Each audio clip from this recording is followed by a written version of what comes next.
There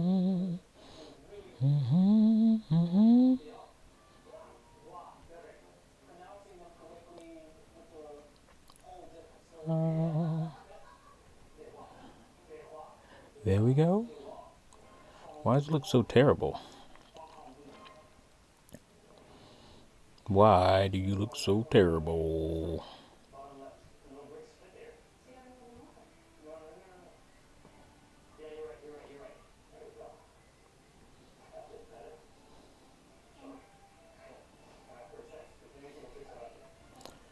Um,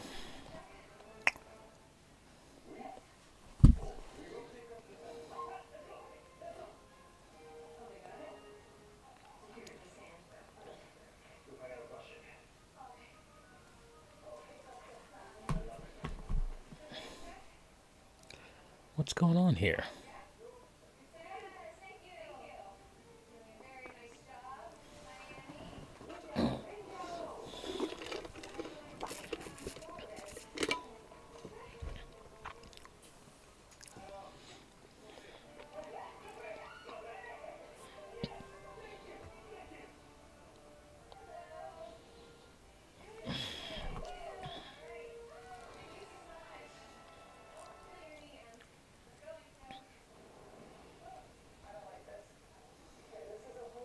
It's about that time.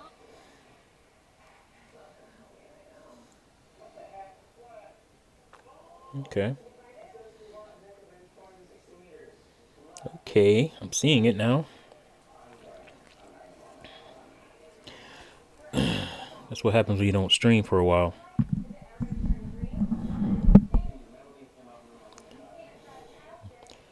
Let me see if I can. I gotta add the chat.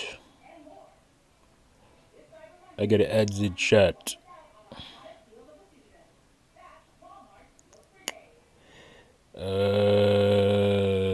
Browser, is that you? No. Yeah.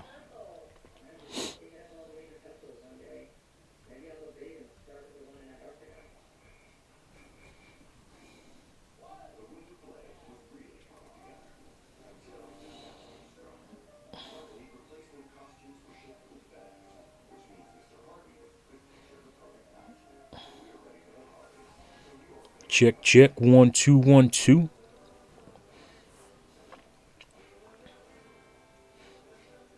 I'm my only viewer.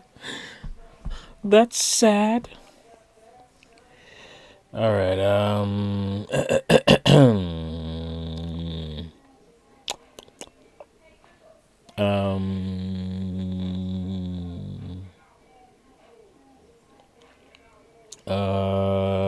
Where are you? Where are you, Mike?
Forgot to unmute my damn mic. Good stuff. All right. Why is my window so small? That's what she or he. I don't know. That doesn't really work. Hold on a second. Why is this? Isn't there a way to make this bigger? Come on.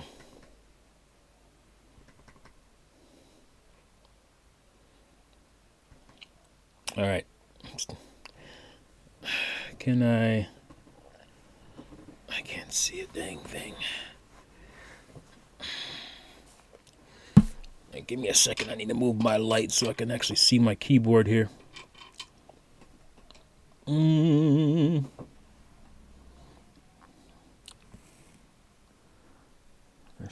This is the worst keyboard in a cheap laptop.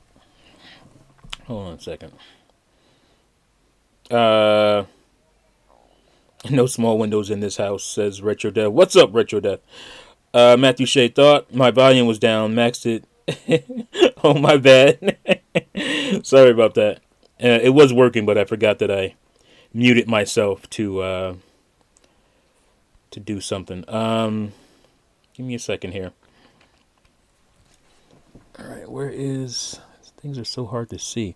Where's my plus and minus? Plus and minus. There you are. Let's see. All right, wait. That's not you. Where'd you go? Plus and minus. What? What is going on with this keyboard? I can't see my plus and minus. This is a terrible, terrible keyboard. Let's see if I can try to do... No, that's not going to work. I know that's not going to work. I could have sworn I just saw it. Screw it. Screw it! All right. I don't need to see it that great. Let me do that. Let me bring my chat up so I can at least see the chat better. There we go. We'll do that. Now let me do one last thing and we'll get started. And that is share this. Because I know everybody's wants to see this right now.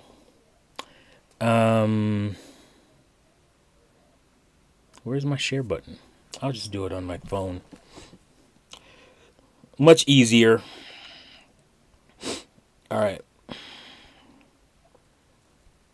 Share on the tweeters.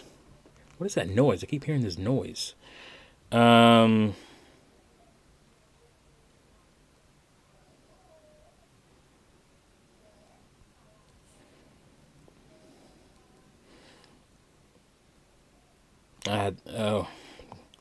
I had a draft of something already. We've been going back and forth on Twitter about wokeness, and we're not going to get into that here. But anyway, so let's celebrate 10 years of the Wii U. The Wii U turned 10 a couple weeks ago, about a week and a half ago. I can't believe it's almost 2023.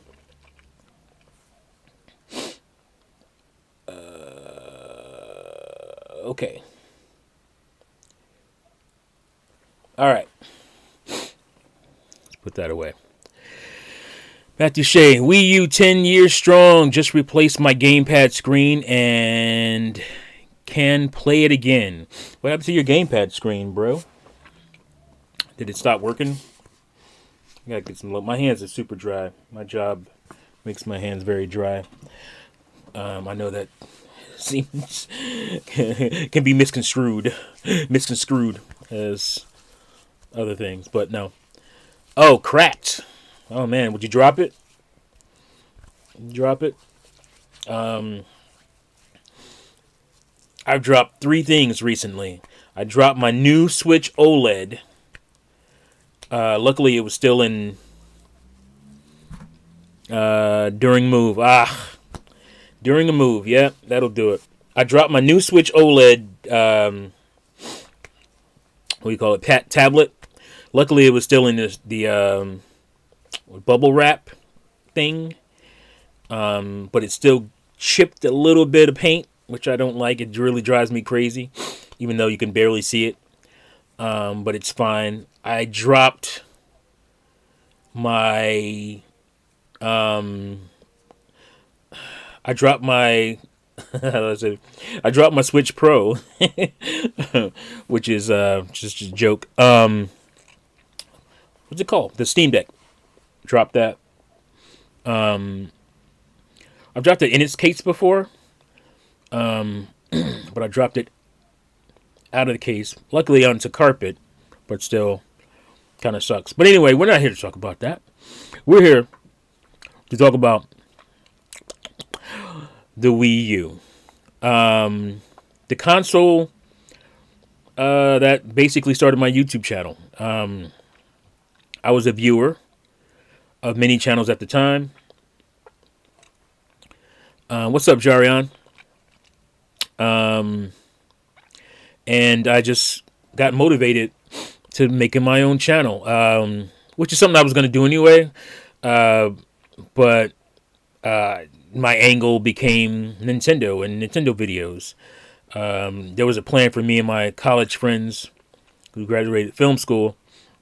They kind of started a channel, a variety channel, not unlike Red Letter Media, which saddens me that we didn't go through with it. It was just a scheduling thing. It was just tough. But we were going to do something like that where we were going to review movies and kind of have fun. But yeah, when people have too much money, they throw with money. T be throwing game consoles. True that. I don't have too much money though. We're good though. We living all right over here. But yeah, the Wii U. And I talked about it on the Juices Loose podcast. Shout out to Terminator Juice podcast. We do every Monday, mostly every Monday at 7 p.m.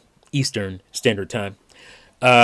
We talked, we had our little Wii U celebration. It was funny because I was supposed to do this before that, but, life permits and got in the way. So I had to scrap it until today. But yeah, the Wii U was the beginning of my channel, basically. I think I started my first video about 10 months after the Wii U launched. And by that time, there was some pretty good anti-Nintendo sentiment out there. And so I just kind of came up with this idea of like a brash character to combat that stuff. But also just kind of celebrate gaming. And I allowed myself to get veered off and get stuck and do a certain type of thing for a while, which I wish I hadn't done, but it is what it is. Some felt that GameCube was way better. I won't name any names, says Juice. Yeah, I disagree with that. GameCube was better at delivering third-party games, and I can see where people look at that as the most important thing. And third-party games are important. I would say during the Wii U era they weren't as important, but I understand. I kind of understand that mantra, but for me, I buy a console for its exclusives. And, whatever it does beyond that is icing on the cake. But the main reason I buy a console for is exclusive because I can get those games anywhere, right? I can buy third-party games anywhere else. So what is this console doing for me? What is the personality of this console? And for me, specifically, I latched into the Wii U because it had personality out the wazoo. It had, the whole TV aspect, which obviously didn't catch on, and they kind of canceled and didn't even come out in some areas. But the games and its unique, gamepad feature setup gave it personality that, the GameCube had personality, but as far as its form factor, right? Everybody knows the purple lunchbox with the handle, right? So that gave it a lot of personality. The little startup sound, it had personality there. But after that, the music menu, or the menu music was pretty cool. It was kind of ethereal, kind of spiritual in a way, kind of ominous. But there wasn't much going on beyond that. Managing your memory card and stuff like that. Wii U had so much personality with the Wada Wada Plaza. That was a huge, cool thing that sadly is going to end up being forgotten. Mostly forgotten because not a lot of people, first of all, bought a Wii U. And the concept of it was just cool. It's like a visual representation of who's gaming and what they're gaming on the console. So you'd see groups of Mii's standing under a little game icon. Maybe Spider-Man or Mario or whatever. That was just really the coolest thing. To be able to see that and that music and be able to see Mii's, like your actual Mii's, your friends' Mii's, and just right away see what games they're playing. I always thought that was cool. Let me get my light back. I forgot to put it back. So that gave it personality. And, obviously it had a lot of features as far as the menu goes. You had the chat system. Well, let me just pull it up because I don't want to do this off of memory. I don't have to. So here is the big thing about the Wii U was the gamepad. Like, this is the big major selling point, right? The gamepad and being able to play off TV, but also I always mess these up. It's asymmetric. I want to say isometric, but that's like the top down looking video games. The asymmetric gameplay. Now, there's no getting around it. Nintendo did not utilize this thing to the fullest. There was a lot left to be desired with the gamepad usage, but I would say some of that had to do with the fact that the system just wasn't selling well. But they also tried harder to implement the gamepad because the concept of it wasn't selling well. So Miyamoto went off and did his experiments and whatnot. That mostly didn't come to fruition, but kind of did. What's up, everybody, by the way? If I didn't say your name, Juice, Jarion, Love Life, Matthew, Shay, Retro Death. I know I shouted you out already. Sean White, what's up?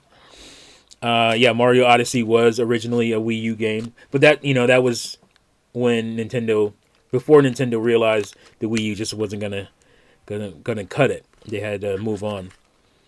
I would say they probably figured that out in early 2014. That they were definitely going to have to move on. Tyrese Kelly, the Wii was the most innovative console ever. Unfortunately, Nintendo didn't advertise correctly. You mean the Wii or Wii U? Because they definitely advertised the Wii correctly. Honestly, the gamepad is the gift and the curse, right? If you're going to call the system Wii U or Wii 2 or whatever, you needed to build on what the Wii was, which was the motion thing, right? So to call this the Wii U was not a good idea. It's not a great name, but I don't hate it. But if you're going to call the console Wii U, there needs to be a new and improved Wii remote and nunchuck in the box, right? It needed to have that. I would argue that they probably could have put that in along with the gamepad, if you still wanted to do this whole gamepad thing. But if you're going to call it the Wii U, it should have had a Wii remote nunchuck in there. What's up, Levon? But, you know, this was your main controller, and then they also gave you the Pro controller to buy, which is a great controller, by the way. Fantastic controller. But it was mostly about the gamepad. So they should have, I don't know, it was just a muddled decision, muddled idea. Tyree says, I meant Wii U. Okay. Very innovative. It was a muddled decision. They were afraid to move on from the Wii, but they moved on from the Wii. You know, like it was just like, yeah, you can use your Wii remotes and all that stuff, but you have to reiterate the Wii-ness of the Wii U if you wanted people to move in to this new system. And they should have made a more advanced, what do you call it, Wii Motion Plus, and put it in the system and put it in the box. That was, I would rather, you know, hindsight is 2020, but I'd rather them have done that than pack in Wii Sports. I'm about to say Wii Sports. Then pack in Nintendo Land, because Nintendo Land wasn't the best representation of the Wii U. It wasn't a Wii Sports for Wii. It wasn't simple. It wasn't a Wii Sports for Wii U. So to save on costs, I would say, hey, you know, everybody was already buying a game anyway. Obviously, Wii packed in Wii Sports, but you didn't have to have a pack in. You could have just, like I said, put a new Wii Motion Plus controller into the box itself, and have people buy a game. You know, have Wii Sports HD ready for launch, right? That would have been cool. Again, if you want it to be the Wii U, it should have had Wii Sports with it, or you know, Wii Sports Resort 2 or something like that. You know, really elaborate on the different sports and stuff you can do in the game. That's what they should have done. But shoulda, coulda, woulda. We got the Wii U as it is, so that's what we're going to talk about. So let me grab this box here. This is the box for the Wii U, which I love. I love the fact that it has a big U on the back. I always like the design of this box. I like the color scheme, the U, I guess you would call that kind of teal, or I guess aqua blue. I don't know, something like that. And it came with this cool digital deluxe program, which gave you points towards other games when you bought digitally, so you can buy more games at a discount. It was really cool stuff. This is obviously the deluxe version, which is 32 gigs, a whopping 32 gigs of internal memory. But obviously you could also plug in external hard drives. And I think PlayStation 3 started that. Or no, maybe Xbox 360 did. Because I know obviously it came with the hard drive, but you could use a hard drive in the USB. If I'm not mistaken, I never did it, so I'm not really sure. So obviously you have your 32-bit console, or 32 gigabyte console, your Wii U gamepad with stylus, your power cords for your system, and power cord for the gamepad. You have your charging stand, and you also have your just regular stand. I mean, it seems like there was a lot of stuff in here. I think the charging stand would have been enough. Then you have the feet, if you want to stand up your your Wii U, and then it comes with Nintendo Land and the actual case, right? Like, where's my Nintendo Land? I couldn't find it. I know I have it. It's probably in the Probably in the case over here. But yeah, so you have all this cool stuff come with it. Pretty big, sizable package here, with a lot of stuff going on. And like I said, they packed in Nintendo Land. In hindsight, I would have again given, made it a Wii console. Make it put, maybe don't even have controls. It seems, I guess that sounds weird, to not have controls on the tablet itself, because you kind of want that. So yeah, it's fine with that. But I mean, I love the gamepad, so I love it the way it is. I'm just thinking of ways they could have helped make it more successful. The Wii U itself. I'm gonna jump ahead to talk about a game that I think they should have, had ready. That would have been way better than Nintendo Land to promote the Wii U, and that is this game,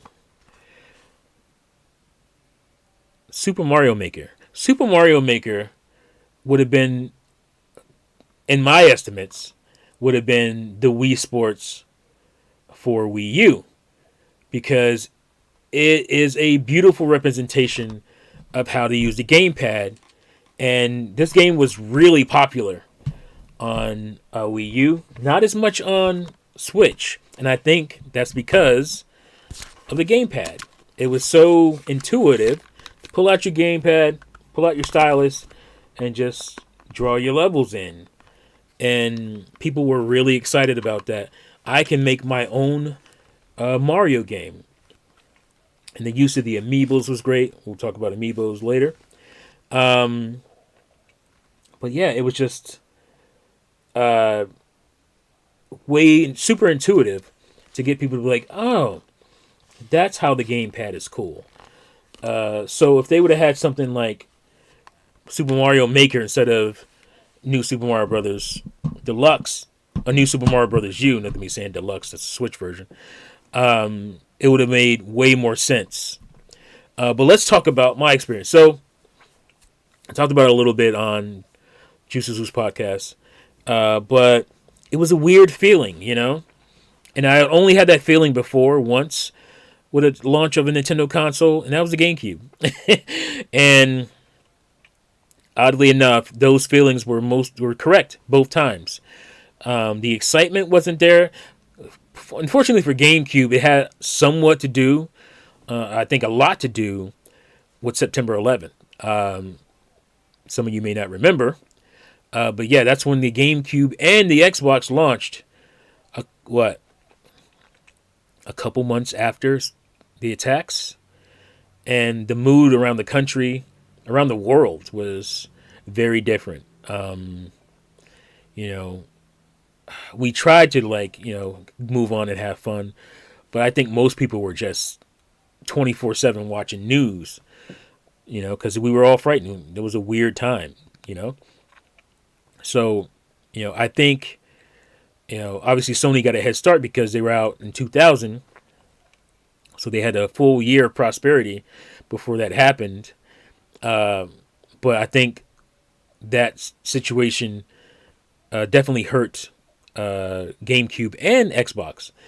Because Xbox, it was in second place, but it only sold about 2 million more units than the GameCube, although it's looked at more of as a success, which is kind of strange to me. But yeah, it was it was a different time. So I don't know if that was, part of why I felt uneasy about GameCube's launch, or it just felt different, or felt like it wasn't gonna do well. But I felt the same with the Wii U. I remember, because you try to sell it because you want your friends to have it. So you try to sell the idea of it to your friends, so they also be playing, so you have somebody to play with. And I just remember how hard it was for me to explain to them, yeah, this is it's the Wii U, it's the next one. You have this gamepad here, so what can you do with it? Well, you can blow on it. You can play Nintendo Land and One person can have. It was just a harder sell. Whereas Wii Sports was like, yeah, swing the bat, swing the controller, and you swing the bat, or the golf club, or your racket. For your tennis. It was just a way more easy thing to sell. But for me, honestly, I would have been fine had the Wii U done GameCube numbers or a little bit better. I was thinking in my mind that it would probably do around 25 million to 30 million. That was my estimate. Obviously, it did way less than that. It did not even 14 million. It did 13.5. So it was just hard to explain it. Harder to explain it than it was Wii U or the Wii. So, but regardless of that, I was going to will my way into being excited for Wii U. And I bought everything. So we're going to look at some of my launch games I bought here. I don't think I have them all. I know I'm missing a couple here. But I spent probably $800 on Wii U day one. And so obviously I got Nintendo Land with it, which was a blast, a Metroid blast. Let me catch up with the chat just before I get into that. Let me see what you guys are saying. I started to see Digital Foundry in the Wii U era, them comparing Black Ops 2 Wii U. Yeah, that was also the emergence of Digital Foundry. And even though they're not like that today, they were very much in the console wars in that era. They've been trying to get themselves out of it, for the last few years. But, that's what they were remembered for. And so they had all the comparison videos, and you see the frame rate dips. Even if you might not have even noticed it playing the game, they were showing it to you. So it was there. Why is it doing this? So people wondered that, But again, I was trying to will myself to have fun. And there was a few standout games for me at launch. Another one was one by Ubisoft, which is Zombie U, which utilized the gamepad very well. It was always a game that was going to do that. That's what it was all about. Showing off the gimmick of the gamepad, right? So this started off as a game called Killer Freaks from Outer Space. And I think a year before the game came out, they changed it to Zombie U. Which, it's a good game. It has some issues that occasionally make it a bit mediocre-ish, but there's no denying how great the gamepad is and the usage of it. Just go play the versions of it without the gamepad, and it really stands out. But very cool game, very cool concept. All these different random people. If you build up your little backpack and supplies and whatnot, ammunition and all that good stuff. If your character gets turned, the backpack stays wherever you got killed, and you got to go and find it with a different person. Very cool concept. They actually use that again in Watch Dogs Legions, I think it's called. I never bought it, but I know that was the concept for Watch Dogs Legion. It's pretty cool. But yeah, Zombie U is definitely a must-have if you have a Wii U or you're planning on getting one. I would say get one now. But yeah, so let's see. Tyrese, Zombie U was very underrated game. It's a good game in my opinion. Yeah, I think it was. Definitely think it was underrated. Again, like I said, it had its issues, but I thought it was a really good game. Mizzah Tee, how is Bayonetta 3? I plan on getting it because Bayonetta 2 was a masterpiece. I love Bayonetta 3. I think 2 is still my favorite one, but 3 is pretty good too. Let's see. Have you hacked your Wii U? I have not yet. Actually, I don't want to hack my original one. I'm going to hack. I have a white one as well, the digital not the digital. What do they call that one? The base model. I'm gonna hack that one. So, but I haven't done it yet, and it's very easy. So it's not a big deal. I just haven't got around to doing it. Sean White, I had the white one. Sean White had the white one. Okay, you're talking to somebody else there. Look on. Watching Dashy Mario Maker vids was so... Yeah, the Dashy Mario Maker vids were great. The community for Mario Maker was great. So I think had a game like Mario Maker came out at launch, had Nintendo... And it could have. It wasn't like it was so demanding of a game they couldn't get it out at launch. Had they thought to make Mario Maker the game for Wii U at launch, I think it would have been a great start for it. And you had all that, obviously you had all that fanfare around the concept of Mario Maker and all the people making videos and making their levels, and it was just like this big cool community thing. And the launch of the Wii U could have really got boosted from that. Because I was sitting around thinking, what game could have really sold Wii U's in the beginning? Sure, Mario Kart would have done it. But I think the game that really could have sold the concept of Wii U was a launch game in Mario Maker. Retro Def, I paid $70 for Darksiders 2 at launch. It went down like $12 a month. $12 a month later. LOL. Absolutely worth it. 70. I mean, imagine that. A game was that much. It was $12 a month later. That's how poor the Wii U started off. And yeah, I paid full price for it too. I don't regret it. But obviously you could have paid a lot less just a little bit later.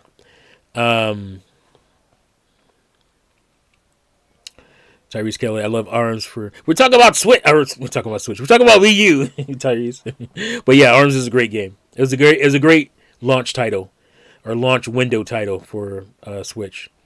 But yeah, so as Retro Jeff just said, I went out and got Darksiders 2 as well. One of my favorite games on Wii U. I mean, obviously it was the multi-plat, but it was the early game that I played for multiple hours. I really dug into. I think I played, my first playthrough was like 45 to 50 hours or something. Because this is like a dark Legend of Zelda game. This is like a darker Twilight Princess or something, you know? It's fantastic. If you haven't played this game, play it. I would recommend playing it on the Wii U if you could. Because the gamepad is excellent. It makes this game so seamless and smooth. And you can just, when you're putting on armor, you just tap it. It's right there in front of you. Tap the armor. It's on you. You don't have to stop. Go to the menu. Select. Yes, do you want this? Yeah. You just tap it. Boom. You're wearing it, right? So it's cool to be able to, put on your armor and stuff like that. Also, have a map. But just manage your inventory. It was great to do that. And it's just a great game. It really is a great game. I think it's the best in the series. Although I haven't played 3 yet. I can't see 3 being better than Darksiders 2. But great game. So I bought that at launch. I also picked up Tekken Tag Tournament Wii U Edition, Tekken Tag Tournament 2 Wii U Edition. And I mean, this game is already a great fighting game on its own, right? It plays well. It looks good. It's fun. It's Tekken. It's great. But they put so much into this version, and it was a shame. It completely bombed. Like I'm talking about, I remember estimates being like 30,000 copies. Like, just ridiculous. What were people buying for the Wii U? Because the Wii U sold 350 million, or 350 million. 350,000 units in the first 3 months, something like that. I mean, not crazy. Again, it didn't do great. But what were these people buying? This game is great. All these Mario costumes and And not just costumes. Like you had like the Mario mushroom you could use and get bigger, and you have more strength and all that. It's great. And I just remember it just bombing, and I know this was the era where it seemed like people were not afraid to talk about their discontent for Nintendo as far as developers go. Like they would just openly say stuff like, "Oh, the CPU's weak," stuff like that. Um, it needs this, it needed that. This was the era where that started, and they tried to bring that over into the Switch, but it didn't work out. Saying, "Oh, it doesn't have enough buttons," or just nonsense. Like the Titanfall developers, Titanfall 2. But this one hurt me because it was like this is a great game, and it just didn't do. It didn't. It more than didn't just do. It didn't do well. It totally tanked. Terrible. Now this is Scribblenauts, which I thought was another great gamepad game. I played Scribblenauts on the DS, and it's just a perfect DS game. And for me, the Wii U was HDDS. It was the concept for Wii U was right there. And I don't think Nintendo was afraid to utilize it and say, "Yeah, this is a console DS," because it's dual screen, right? You have your TV screen and you have your gamepad screen, and it just it's perfect, right? But they never came around to doing that. But Scribblenauts Unlimited was the first one for Wii U. And this is Unmasked, which has like DC characters as a DC theme, which is great because I'm a huge DC fanboy.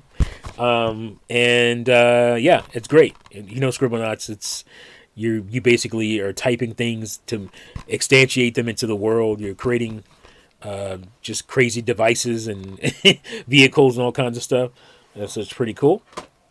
And somehow I forgot during the during the Juices Loot podcast that I got Ninja Gaiden 3 Razor's Edge, which I had a lot of fun with. Not a great game. It's not great. But man, it is pulse pounding, heart stopping all the way to the end. And it's tough. It is brutal. It's a tough game. I threw my Pro Controller a few times playing this game. But I had fun. I had fun playing it.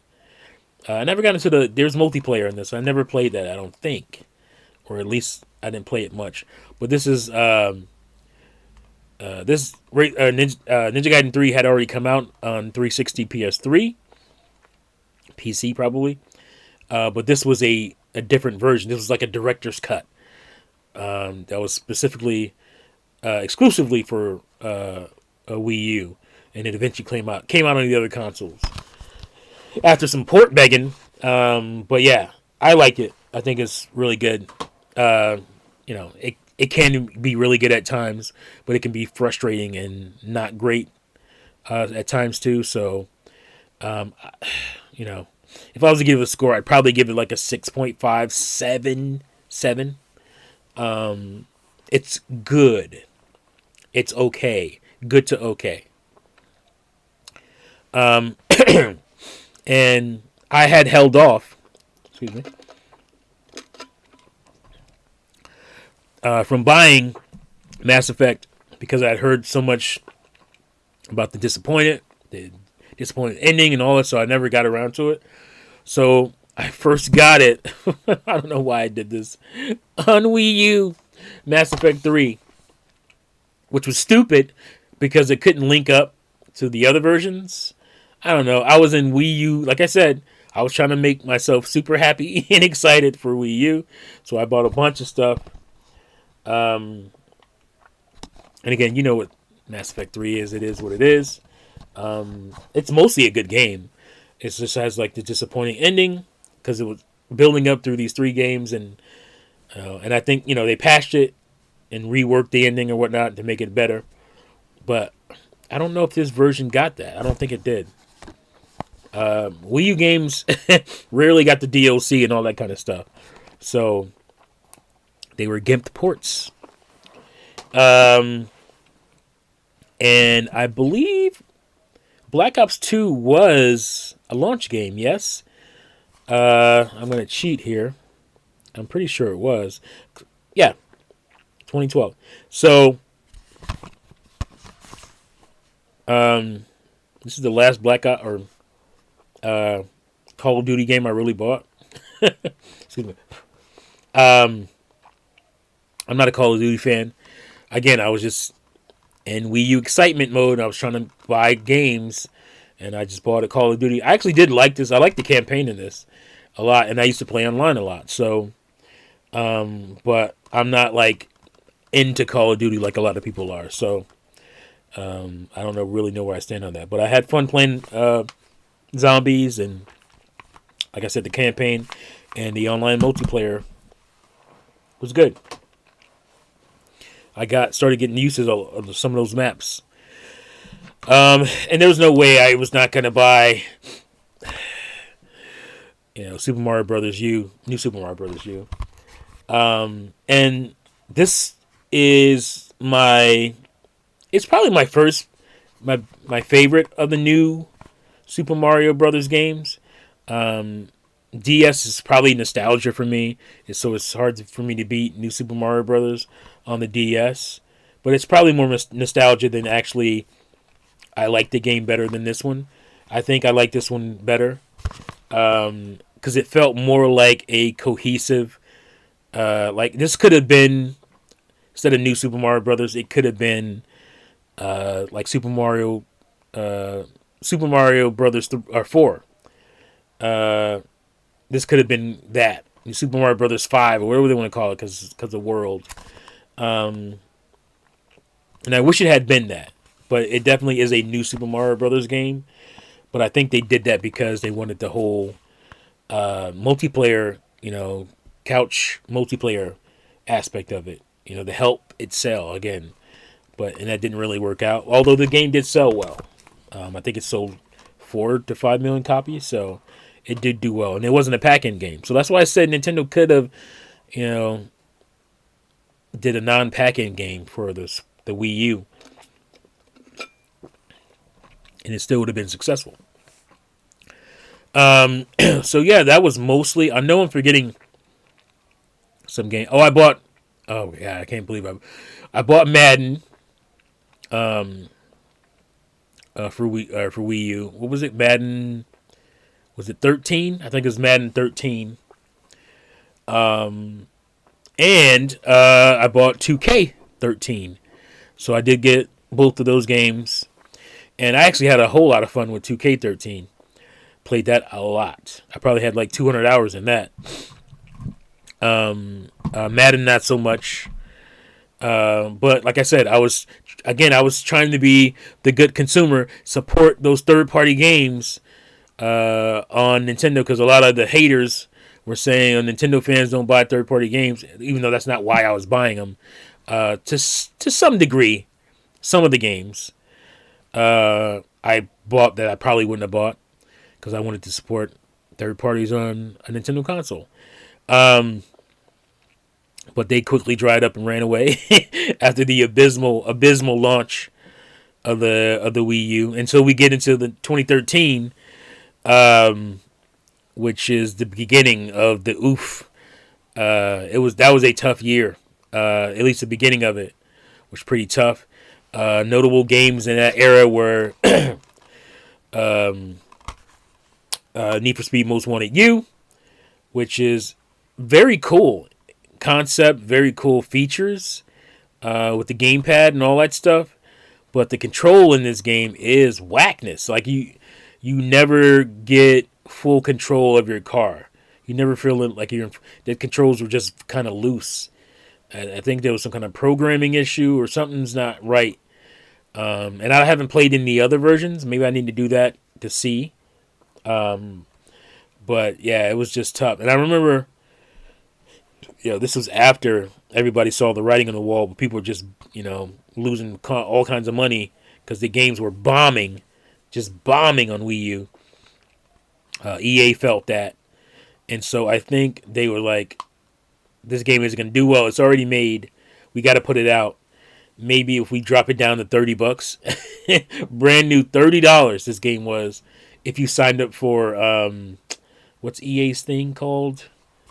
EA, I want to say EA Play, but whatever their online store jiggamer thing was, you signed up for that, you had an account, then you could get this game for $30, and that's what I did, brand new. So I had fun with it. It was cool to see the leaderboards and see your friends playing it and where they were, and you trying to beat their scores and beat their times and all that kind of stuff. But it was a hard to control game. And I'm thinking about this now. There's one game I'm totally forgetting. It's probably still on the shelf up there. I forgot to grab it, and that is Sonic. How did they word it? Sonic and All Stars Racing Transformed. That I had a lot of fun with. That was, the substitute for Mario Kart on Wii U. And that game is not, it's not easy. It is somewhat difficult for a kart racer. But yeah, so let's see what you guys are saying here.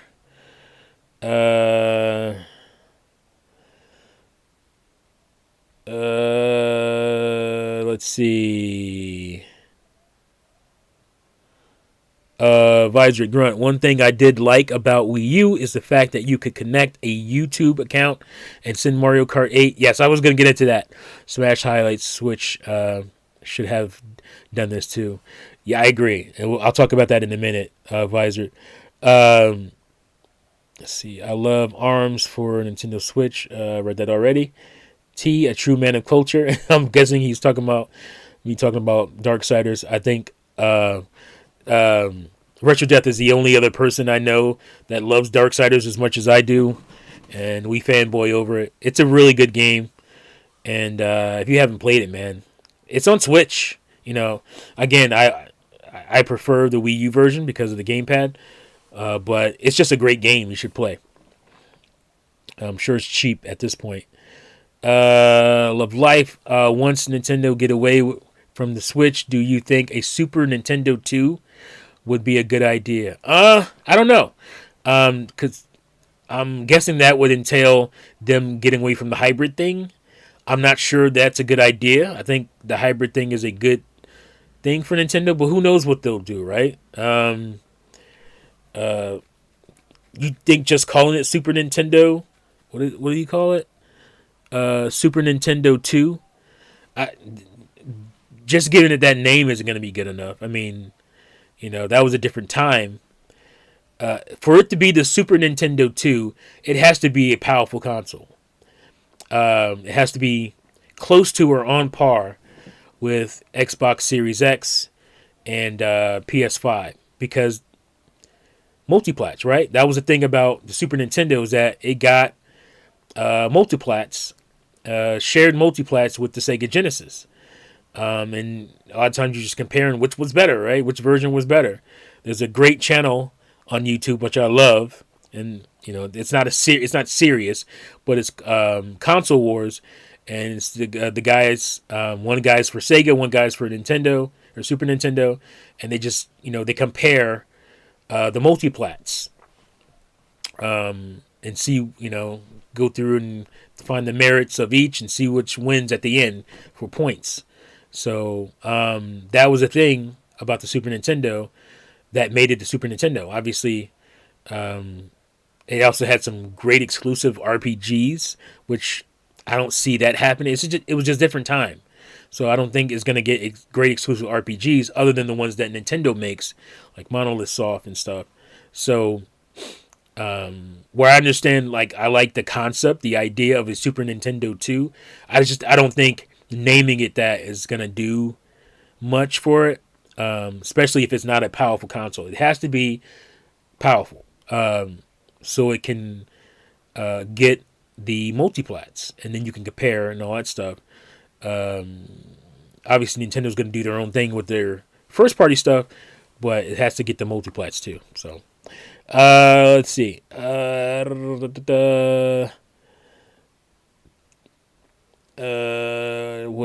was that? Tekken Tag was so good. Not into fighting games, but that one is just so fun and responsive as Matthew. Yeah, it's a great game. Visor, more people bought the Ultra Street Fighter 2 for Switch than bought Tekken Tag 2. That is true. And I'm one of those people. But I bought Tekken Tag as well, so I'm not part of the problem. Samuel Einhorn, it should have been called Wii DS. A better name than Wii 2. I feel like I saw you say that before. Than Wii 2, like many suggested. Yeah, because it wasn't a Wii 2. If it didn't have a Wii Remote Plus in it, it's not a Wii 2, because that was what the Wii identity was all about. That controller. So if you change the controller completely and make it a gamepad, you can't call it a Wii anything by virtue of that. So yeah, Muhammad, what's up, Muhammad? Should have went with the Wii Deluxe. Do you mean the naming, or do you mean the like the deluxe model you didn't buy? I don't know. I think you mean the naming of it. But again, it shouldn't have been called Wii anything if they didn't emphasize Wii motion controls. Let's see. Visor, I paid $8 for Ninja Gaiden 3. Yeah. It was a sad time. It was a good time for you. I mean, because I spent stupid money, but I didn't know that it was going to be like that. So, but again, I don't regret. Maybe Mass Effect 3. Paying $60 for that, but that's about it. Never played Mass Effect 3. Does it use gamepad well? Not really. It's, nothing memorable. Visor Grunt, I couldn't muster the strength to buy Mass Effect 3 for Wii U when they released the trilogy for the same Oh yeah, that was another thing. They released a trilogy. So they shot themselves in the foot. EA did. They released a trilogy for $60 on the other consoles. I didn't buy that either because I was like, I already got 1 and 2. Why would I go out and buy the trilogy? But that was just like, come on. Like, what do you want people to do? Can you get mad at people for not buying the Wii U version when you're offering all 3 games for the price of the Wii U version? I mean, come on. So that was the EA problem there. Yeah, thanks for reminding me of that, Visor, because I almost forgot. Flip the script. Flip the score. Nintendo players don't play third-party LOL for the most part. No, I don't. I mean, that can be true. But I think a lot of Nintendo gamers, it's definitely on Switch, they play a lot of third-party because those third-party games sell pretty decently on Switch. So, not as much as first-party. I'm the same way. But I think Nintendo gamers do play third-party more now than ever, probably. Let's see. Oh, no. I see a comment there that's going to make me laugh. Let me get back to this. I'm trying to do... Let me pop this chat out. I thought I did that already. Pop out the chat. That way I can see better. Let's go back to this. Let's go to this. All right. There we go. I only use my Switch for third-party games. There you go, says Samuel Einhorn. I love life. I tried to buy Minish Cap on Wii U, but the online store is closed. I'm willing to buy a whole new Wii U if they have the game on the system. Well, there's ways around that. You could hack your Wii U and get the game if you want. If you really want it on Wii U. Let's see. Visor, oh man, just reminded me of when Reggie was like, Nintendo and EA unprecedented partnership. That's what I was looking at. That made me laugh. The unprecedented partnership that lasted about 4 months. I mean, there was a lot of EA games at launch. They were all cannibalizing each other, but they were there, and that was pretty much it. That was it. I think something happened. I mean, I don't think it was ever confirmed, but the talk was Nintendo had agreed to letting EA basically run their online infrastructure and online store. So EA would be front and center online for the games. I think that was the talk. And then Nintendo backed out of that. And EA got pissed. And they bounced. That's the talk. I don't know if that was ever confirmed or not, but that's what people were saying. But yeah, unprecedented partnership. Matthew Shea, if they call the next anything other than Switch 2, they're overthinking it. Sony keeps it simple. Microsoft's naming scheme is nonsense. Yeah. I wouldn't mind Switch Plus.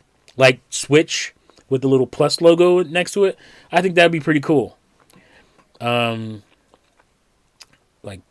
Switch as it is, and then just a little plus sign. A cool little plus sign. That might confuse you because some of the Switch games won't be, or Switch Plus games won't be compatible with the Switch. So, but I just think it would be a cool thing. Ipsters, yo T, been a while since I seen a T stream. Yeah, I'm trying to get back. It's just my schedule, man. Right now, I'm working 2 jobs, so it's tough. But I will be doing my live streams weekly on Sunday nights. I'm not sure if it's going to be 7 or 8. I'm going for 7, but it's probably going to end up being 8. Somewhere around there. Maybe 7:30 on Sunday nights. Those I will do once a week, every Sunday. So join me this Sunday if you want to see me on stream. Let's see. Tyrese Kelly, Nintendo need to stay a hybrid console. Let Sony and Microsoft have the home console market. If Nintendo make a home console, then all 3 companies' console will feel the same. Yes and no. Like, obviously Nintendo games will stand out more than most. But I think for them to sell 100 million units, they have to be unique and stay in the hybrid, domain. I think they will, but I think they should if they think they don't. Let's see. Tyrese Kelly, is Metroid Trilogy still on Wii U eShop? I don't think you can purchase stuff anymore, sadly. And it was it Metroid Prime Trilogy. I don't know if you can purchase stuff anymore. I think that's over with. I think the online is still working. But as far as buying things from the shop, I don't think you can anymore. I think the time has passed on that. I could be wrong, but I don't think so. I haven't looked. Well, let's look right now. But while we're doing that, let me finish this. I like name Super Switch. Says Tyrese, hello. How's the stream going? The Wii U is one of my favorite systems. Says Justin, cool. Very cool. Wii U for the win, says Faust. And Skull Terrace K got my Steam Deck for about 4 months now, and I can't touch my Switch. 60 frames per second. AAA on the go, friends, chat. Yeah, I understand because I feel the same. Like, as far as playing portably, I always choose my Steam Deck now, but that is what it is, right? Let's see. Let's go to the Wii U menu. All right, I just pressed the button and it's a little slow. That's the thing about the Wii U. It was way slower before the patch, the subsequent patches, and still going, still waiting. My gamepad is showing red. Oh, we're not. It's unplugged. I unplugged it. So I'll just take that person's word for it. I think the shop is closed. So let's turn that off. forget the gamepad will still turn on even though the console's not hooked up. Or it's hooked up, it's just not plugged in. White Umbrella, the EA grudge with Nintendo makes me wonder what the relationship between Sony and Activision would be like if they successfully block their $68 billion. Yeah, I think Sony's not even thinking about that. But they are going to severely hurt Activision's bottom line if they block. They're not going to block it. Just get that out of your head. It's not going to happen. They will get concessions. Microsoft's already made concessions. 10 years of Call of Duty on Sony or on everything. 10 years of Call of Duty beyond their the deal that ends in 2024. So there you have it. But they're not going to stop this deal because there's just no. I just don't see a way. I don't see an argument against. There's no anti-competitive argument. So let's see.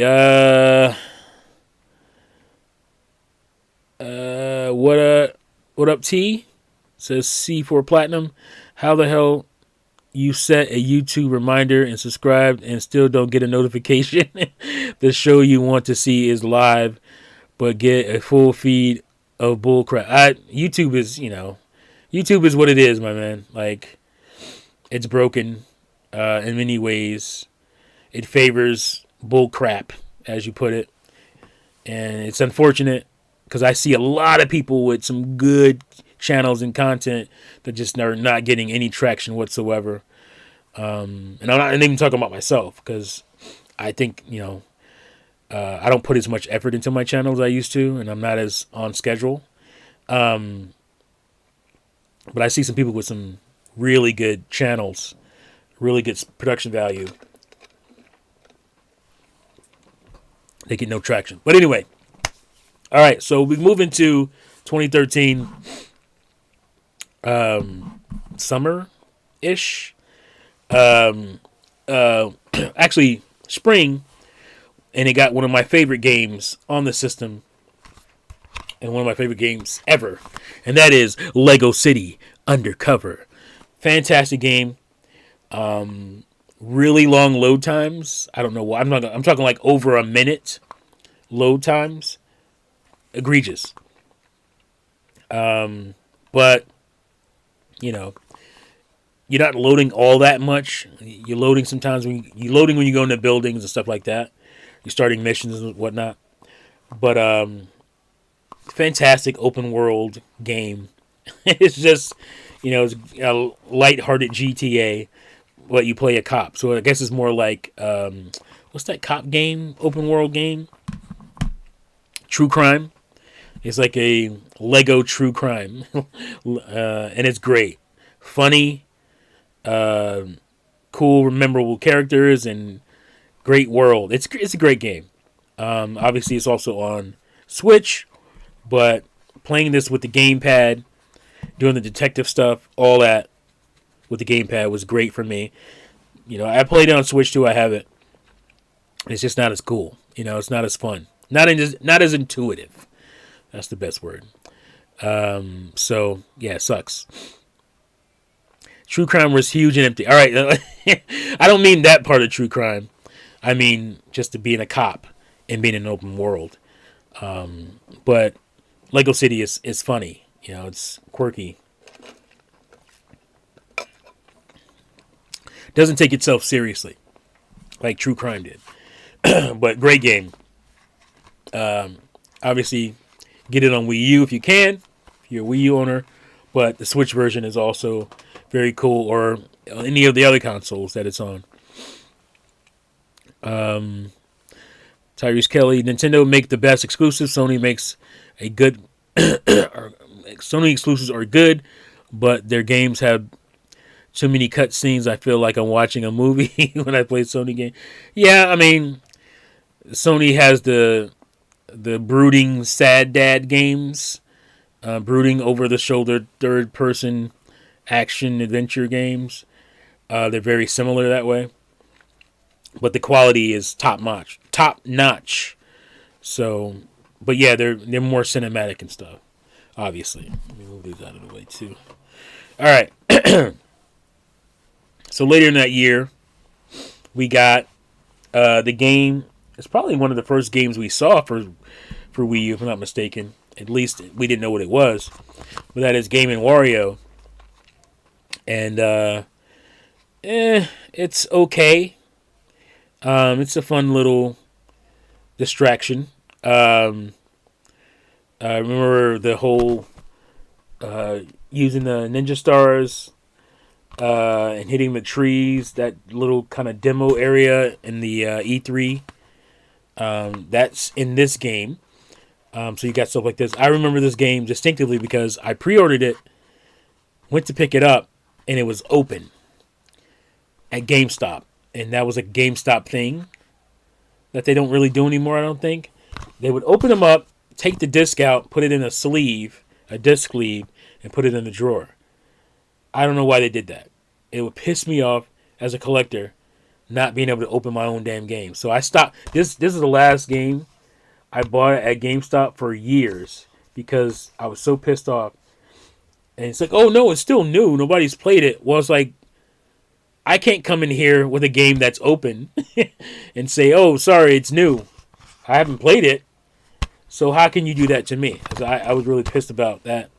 So I didn't go to GameStop. I didn't go back to GameStop for years because of that. So, and then later on, we got...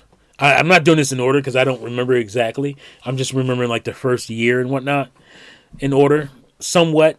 We got The Wonderful 101. There was so much controversy around this game where somebody, I forgot, who said that? One of my rivals at the time said, because Grand Theft Auto 5 came out that same week. And like, I'm going to be playing Grand Theft Auto 5. I'm not playing The Wonderful 101. Why would I play this? But this game is great. Talk about personality. So much personality, over the top, pizzazz. Such a fun game. I like how it used the gamepad. I couldn't draw using analog sticks. It was just so much easier to draw your shapes with the gamepad. It was like controlling a bunch of little Mighty Mouse characters with all different abilities. A great game from Platinum Games. I think it started off as a Wii game. And it got moved over to Wii U. Cool concept. Fun. Great game. Faust says, I agree. I hated GameStop for that. Okay, so you also had to deal with that nonsense. Tyrese says, I wish Nintendo would make a new Wave Race game with Mario Kart 8 engine. Oh my god. Oh my god. That would be amazing. That would be amazing, Tyrese. Yeah, I would love to see that. I don't know if it'll ever happen, but I would love to see it. So now let's get into kind of... I tried to kind of separate these games going forward. Let's get into the gamepad games. Like the best gamepad games. I already talked about a couple of them. Like Mario Maker and whatnot. But Wind Waker HD made this game so much better. I mean, I always loved Wind Waker. Not so much when it was first revealed, because I was one of those people that was like, what's this kitty looking Zelda stuff after coming from Majora's Mask. You know, coming from Ocarina of Time and Majora's Mask. We're going to do this cartoon, blinky-eyed 10-year-old Link. What is this? But fantastic game. Great animation. Translated really well to HD, obviously, because of the art style. It just looks way better, even. It looks the way you remember the GameCube version looking. Yeah, it's charming as hell. Beautiful art. Love this game. And it's just enhanced, you know, being able to use the gamepad with your inventory, sailing, all that stuff was so much better. Fantastic. And they made this game in 6 months. And when they said that, I remember, I think Iwata had said that. I was like, oh, we're going to get a bunch of GameCube ports now. If they can make it in 6 months, and this did really well, That's what I think Nintendo should have done. And I said that at the time. Turn the Wii U, because it wasn't doing well, turn it into HD GameCube. Start porting GameCube games, you know, F-Zeros and all this kind of stuff. Port them over with the beautiful graphics and the great frame rate, and you do great. You'd make a killing. Because everybody, this was the era that remasters really started to kick off. And so, while I don't like him as much, business-wise, for Nintendo, they should have done it for Wii U and not the Switch. It should have been for Wii U that they did that, because it would have made it more successful. I think it would have clipped 20 million for sure. Had you brought the games that didn't do well, because the Switch was kind of a re-up console. The Wii U didn't do well, so let's re-up on the Switch and make our money, the money that we should have made on the Wii U. They should have done that with GameCube, because GameCube was also a system that didn't sell hugely great. They could have said, all right, you remember Geist? We're going to bring Geist in HD to the Wii U and use the gamepad. Oh my God. That would have been great. We're going to bring F-Zero GX. We're going to bring Star Fox Assault HD. I mean, sure, some people would have scoffed, oh, you just bringing back all your GameCube game, blah, blah, blah. But it would have made it successful. I think it would have done really good. Another Geist fan. Faust. Another Geist fan. Yeah, so... And Geist came out so late in the GameCube's life, it didn't even get a fair shot. It could have got a fair shot on Wii U.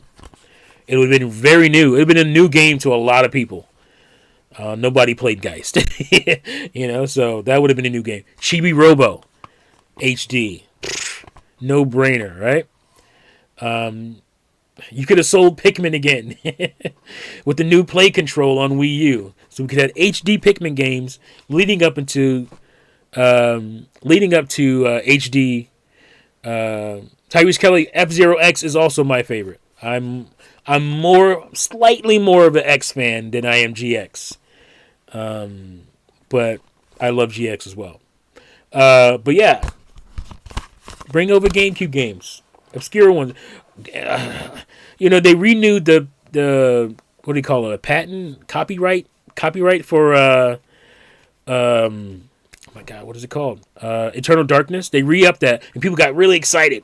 Oh my God, they renewed their license for Eternal Darkness, and they didn't do anything. Like, they should have just brought Eternal Darkness to the Wii U.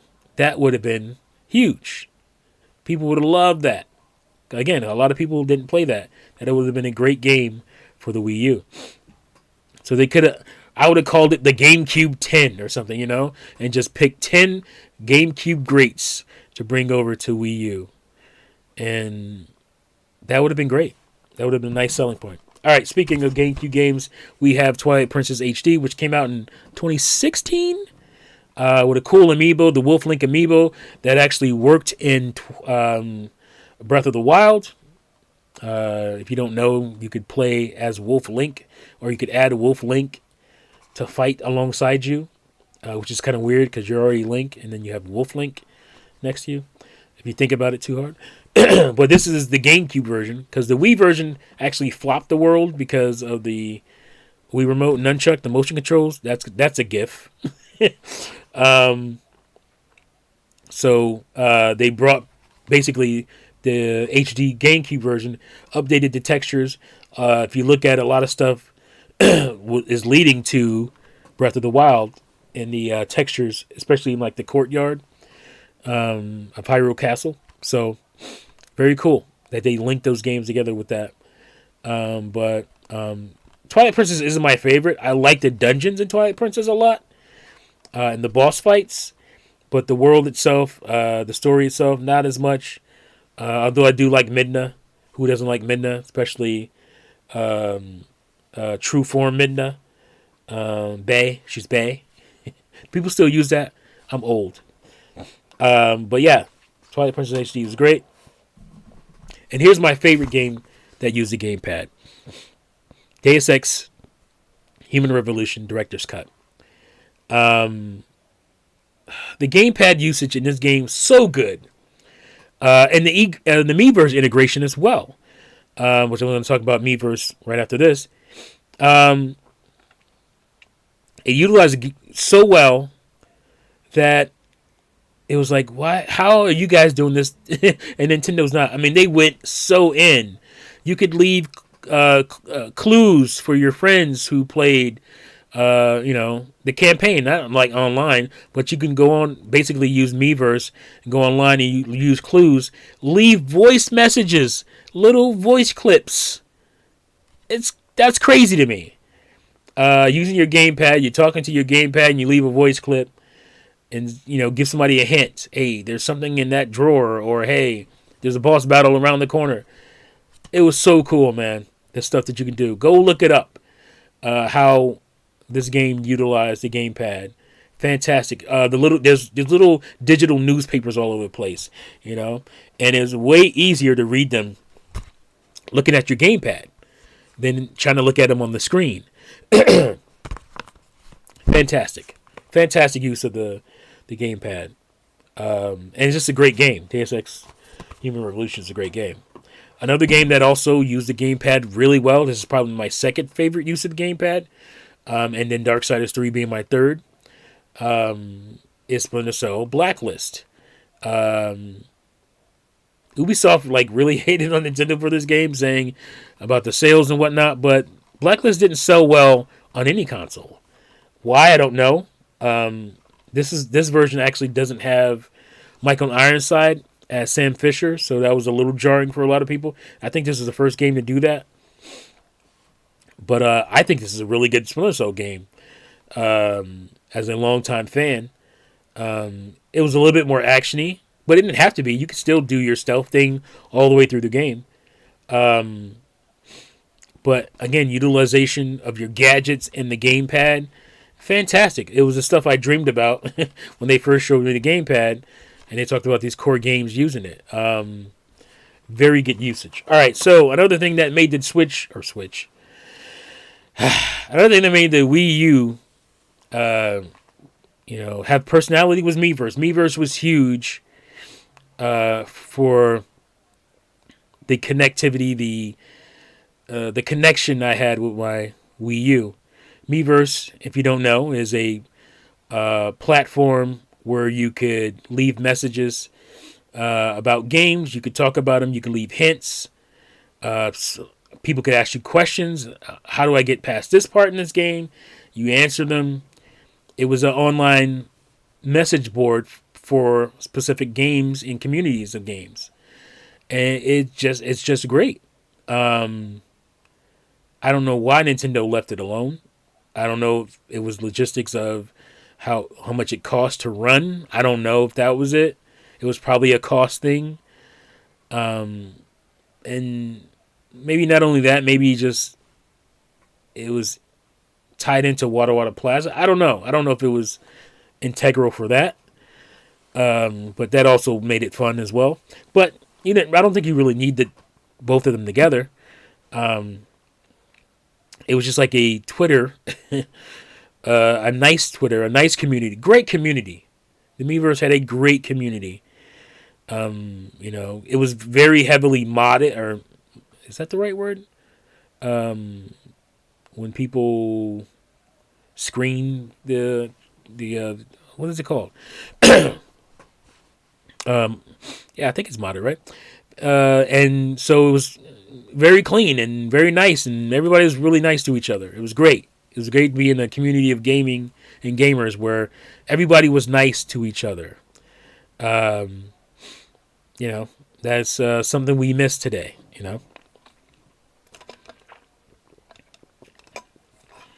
It was cool because they also implemented it for 3DS. And it was just a great feature that Nintendo just got rid of. They just didn't want to support going forward.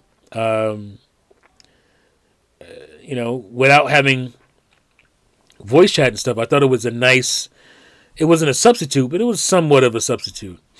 Visor Grit says Deus Ex was so fun. Shame the series just fell off. Yeah, that's true. Deus Ex was so well done, says Matthew Shea. Yep. Imagine Resident Evil 4 on the Wii U, the gamepad and weapon management in the map. Yeah, I mean, you could do that with a ton of games, Tyrese, and that's the stuff I would dream up, thinking about what could be on the Wii U, what could come to the Wii U. Quick access with the gamepad is the reason why Nintendo games are better on Wii U and not on the Switch. Yeah, I agree with that. Some people wouldn't. Some people, I remember some Nintendo YouTubers even were like, "Oh, this is too confusing. It's too complex. I got to look at two screens." Meanwhile, they watch TV while playing their game. My battery's low. Give me a second. Hold on. I guess I'm not plugged in. I thought I was. All right. Hold on a second. 1 second. I'll be right back. I must have unplugged everything. Let's see. I did.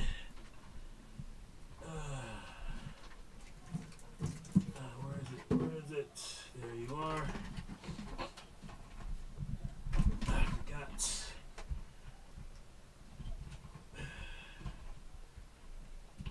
Alright. That should do it. Wait. Yeah. Wow, surprised it went that long. I want you to see the wizard behind the curtain, so. But yeah, that was a great thing about the Wii U and the gamepad. It just made me dream. But let's continue on. All right. So, what do I call this section? Let's call it Fantastic Sequels. Right? Yeah. Let's do that. Great sequels. Fantastic sequels. Obviously, Mario Kart 8 needs no introduction. We're still playing this to this day in the deluxe version. But it's a fantastic game. Had one fatal flaw for me, which is no real battle mode, online battle mode. Fixed in the deluxe version. The reason I bought it, it's the only game to this day that I bought for Wii U that I also bought for Switch. And that was a huge reason. Also, I mean, they added some stuff. They added another item. They added characters. So this was a justifiable port as far as I'm concerned. But it also took some stuff away. Like, I think it was Visor that mentioned earlier, sharing clips on YouTube, integrating your YouTube and sharing clips from that, and also Smash. That was a really cool feature that I wish they didn't get rid of, but it is what it is. But yeah, Mario Kart 8, great sequel. Super Smash Brothers for Wii U. Terrible name. Nobody liked it. But I understood because it was the one for Wii U and it was one for 3DS, but they could have still named it better. Super Smash Brothers U, even, but for Wii U. That's just very generic. Nintendo was very generic during this era. Now, the one thing I thought was really cool that I didn't really notice right away, but it's like, oh yeah, is this is closer to the GameCube than one might imagine, because the cases themselves are very much like GameCube cases. Now, I don't have one here. Hold on a second. I'm going to grab one. Give me a second.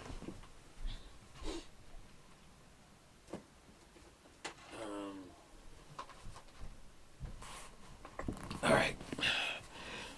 I guess I've just forgotten this, but if you can see the GameCube case there and the Wii U case, they're very similar in design. Even down to the little, I mean, it's a yellow little line there, outline, but it's a very similar design as far as the case, the way the cases look. So Nintendo doomed themselves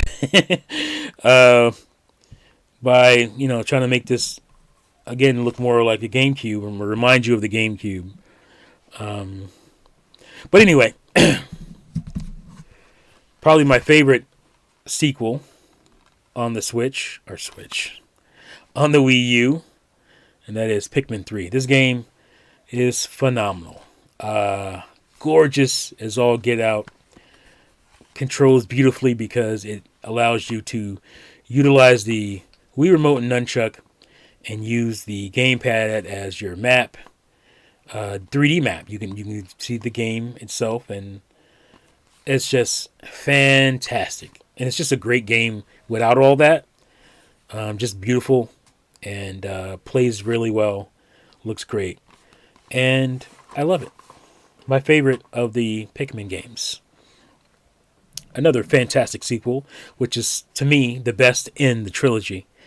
And that is Bayonetta 2, which this version came with the disc copy of Bayonetta 1. Here in Europe, you got a whole case.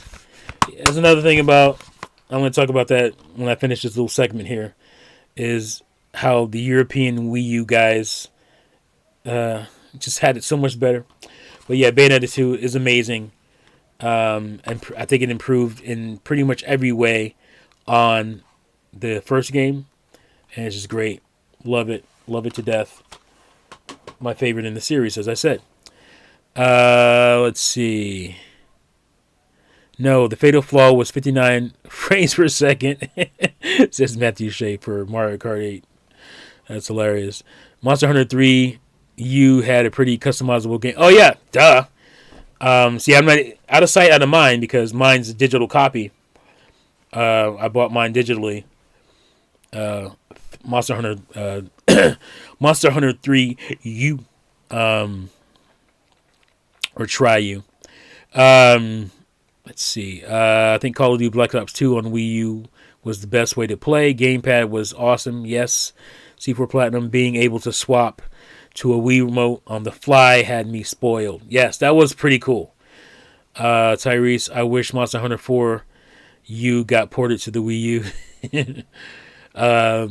Yeah, that is the 3DS game, which I also only have digitally.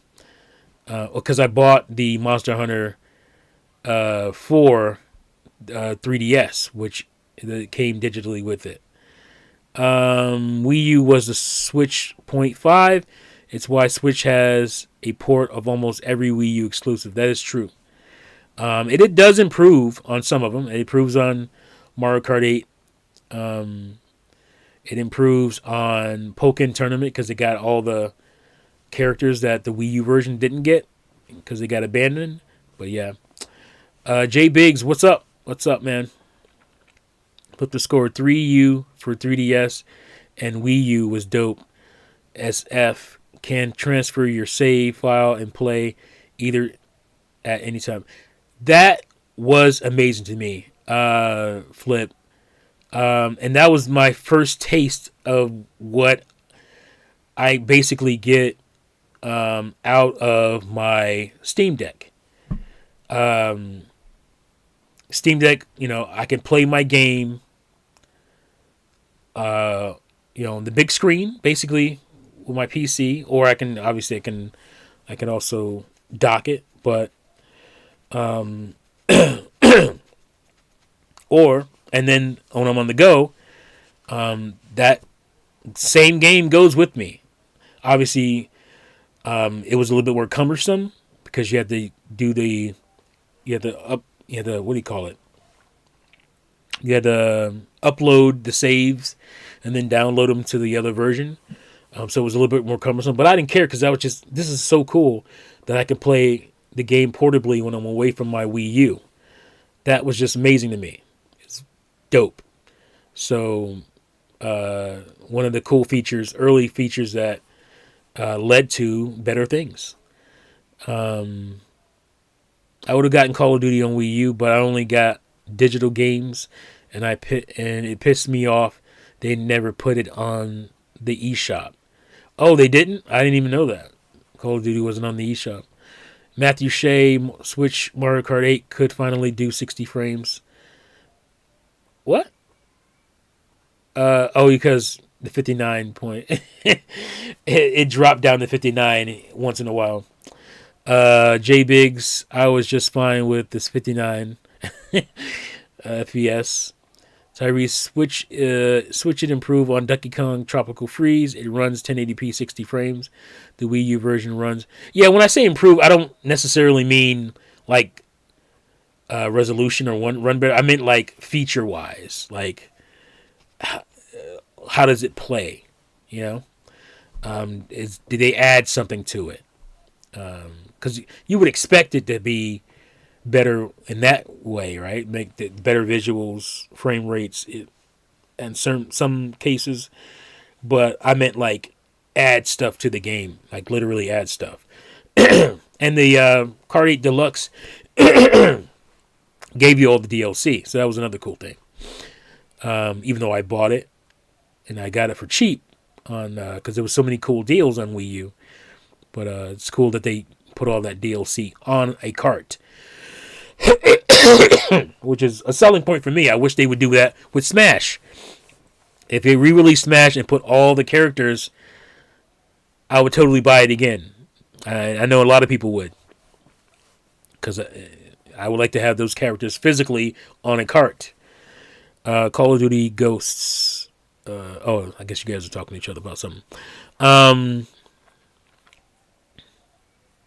Nah, full repurchase for the extra frame. All right, so let me finish. I did that already. Yoshi's Woolly World.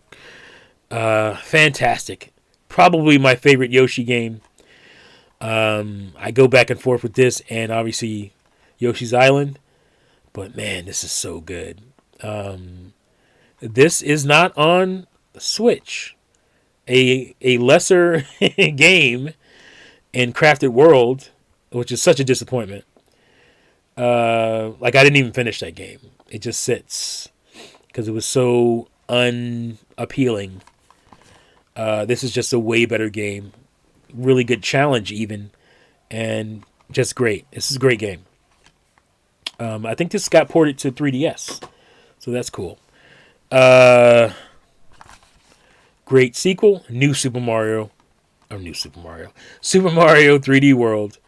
I remember when this game was first shown, people were doubting it, or downplaying it. Oh, it's just the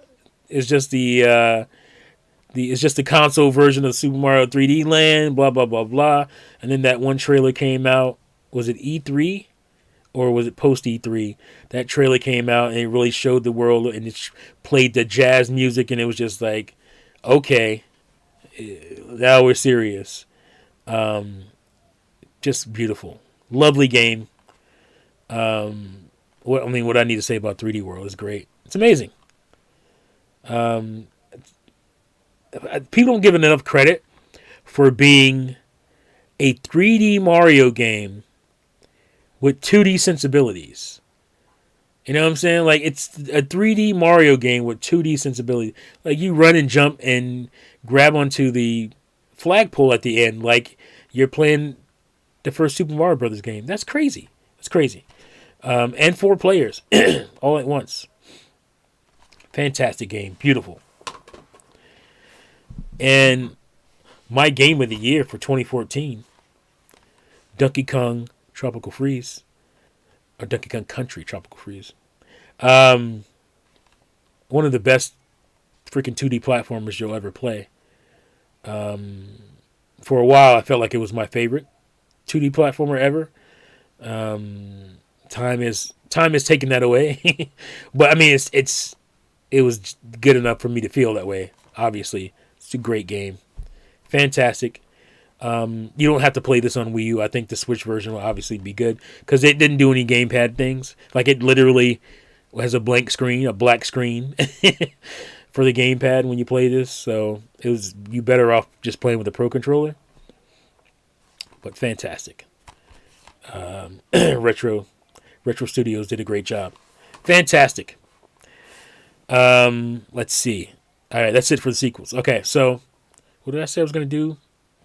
I forgot what I said I was going to do right after this. All right, so we'll move into we'll save this one for last. So let's go into the controversial Rayman Legends. This is still the definitive way to play Rayman Legends. This is the Wii U. Because this game was built for the Wii U. It was built for the gamepad. And we all know it got delayed because Wii U just wasn't doing well.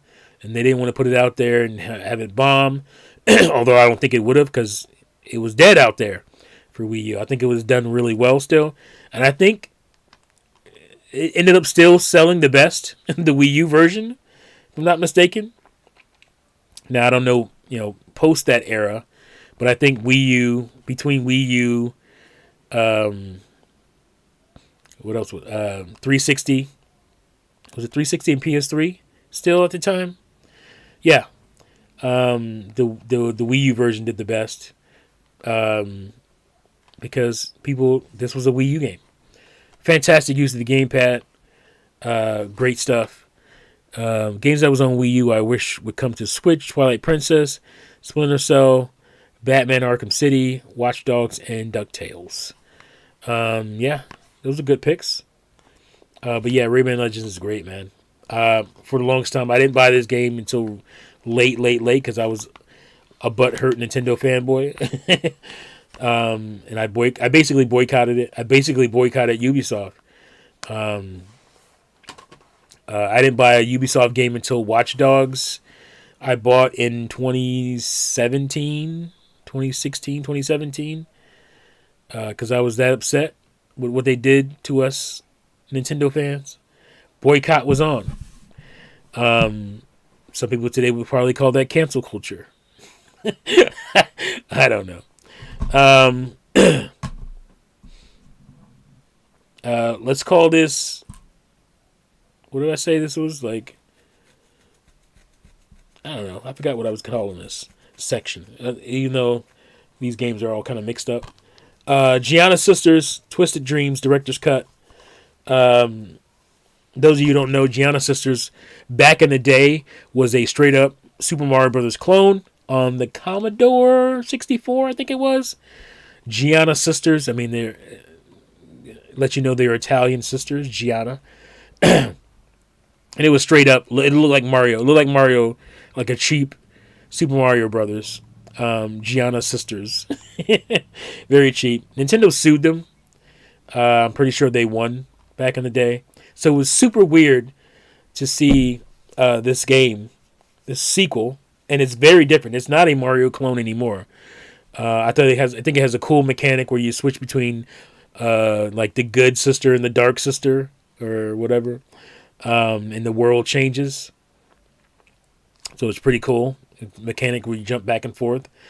And it's just weird to see Nintendo embracing a game from a company they once. I don't know if the company is what they sued, but they sued the game at the time because it was just a straight up Mario clone. And it was weird to see Gianna Sisters being welcomed on a Nintendo console.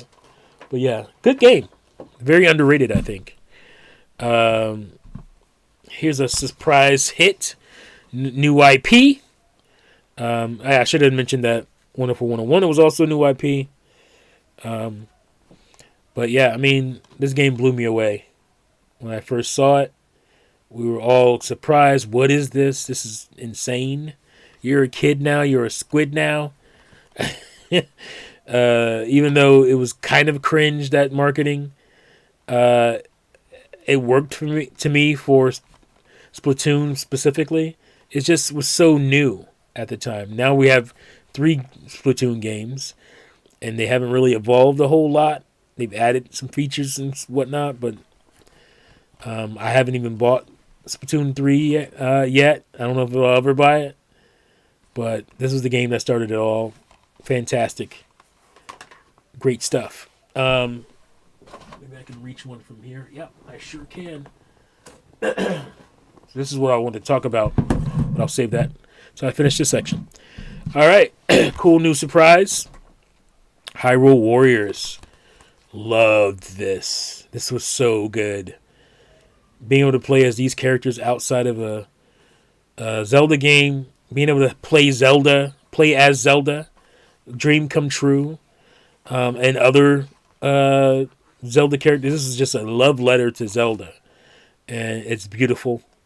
And Muso, and this is the first crossover with Nintendo, and it's fantastic. I love this. I love the story in it. It's got some good challenge to it as well. Surprisingly challenging. Fantastic. The modes, the extra stuff you can do.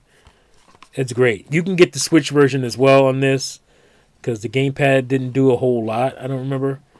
And the Switch version incorporates the 3DS stuff. So there's exclusive 3DS levels and characters that you don't get in this, and you can get it with the Switch version.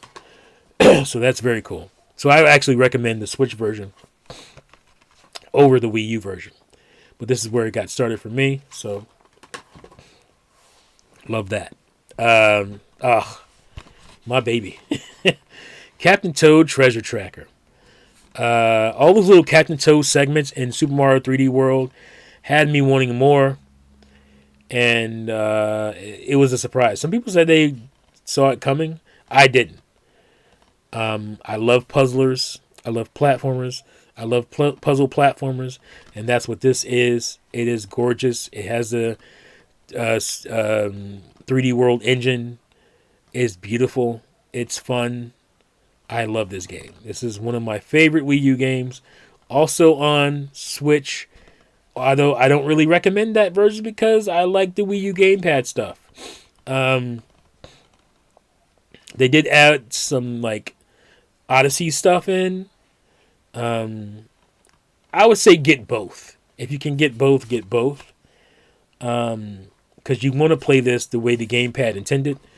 But you also want the new levels. I think. I haven't gotten it yet, but I plan on getting Captain Toad for Switch. So, like I said earlier, here's the game I bought pretty much after the Wii U was dead.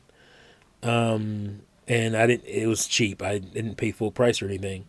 But this was the game that was being touted for being amazing with gamepad features, and it made a lot of sense because you can hack and all this cool stuff. You can hack vehicles and you can hack, computers and all this stuff. It was just like, oh man, the gamepad's going to be amazing with this.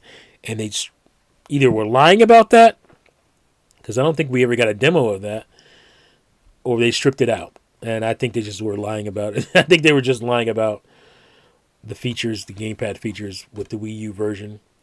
I think they were probably so far in development that they couldn't cancel it. It was just, they wanted to make some money. And so they ended up still releasing it. I'm sure it didn't do well.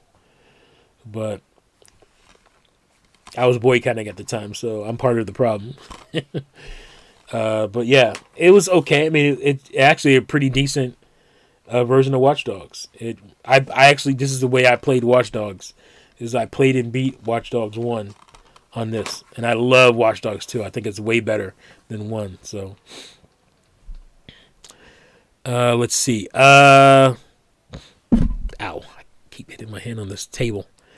Let's see what you're saying here about that J Biggs Wind Waker. It was post E3, the Mario 3D World trailer I was talking about.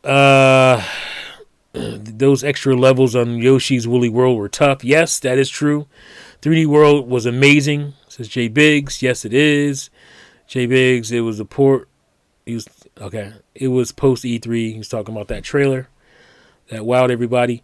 Tyrese, Mario Galaxy is the best Mario game ever made. No other Mario comes close.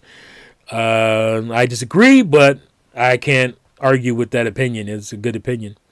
C4 Platinum, Nintendo with their back against the wall, be dropping them gems. The exclusives on Wii U had love built into them. Yeah, they really tried. Not all exclusive, because you had stuff like what do you call it? Not Paper Mario. Well, I guess some people would probably throw Paper Mario in there, but I was thinking about like Mario Tennis and Mario Party 10, not good on Wii U. They were kind of bare bones. But the major first party stuff was good. Very strong. I read that. Yeah, I read that already. I like Wind Waker, but I like Twilight Princess more. And I never beat that on GameCube and Wii U, so I need my revenge, says J Biggs. Love Life. The concept of playing Wii U gamepad in a different room from the console was great, even though the connection was poor. I just think it depends. Like, I used to be able to play on the second floor from my Wii U. It was right under the console itself was right under where I was playing, but I could go from my living room, which is where the Wii U was at the time, to my kitchen, which is a couple of rooms away, and I had fine connection. It just depends. But, obviously the best way is to be sitting right there in the room, and that way people can use the TV, and you can still game. So let's see. After I beat Bayonetta 3, I will get my revenge on Bayonetta 1. Says Jay Biggs. I can't even finish Bayo 3. LOL, says Flip. Mizzah Tee, do you have the Wolf Link Amiibo? It's worth a lot of money. Is it? Yeah, I have it. I bought the version with the Wolf Link Amiibo. Where is it? Hold on a second.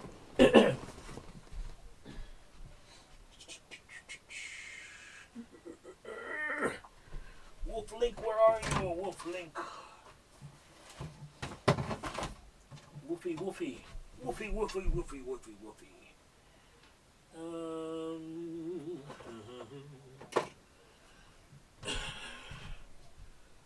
Are you in the case? Where are you, Wolf Link?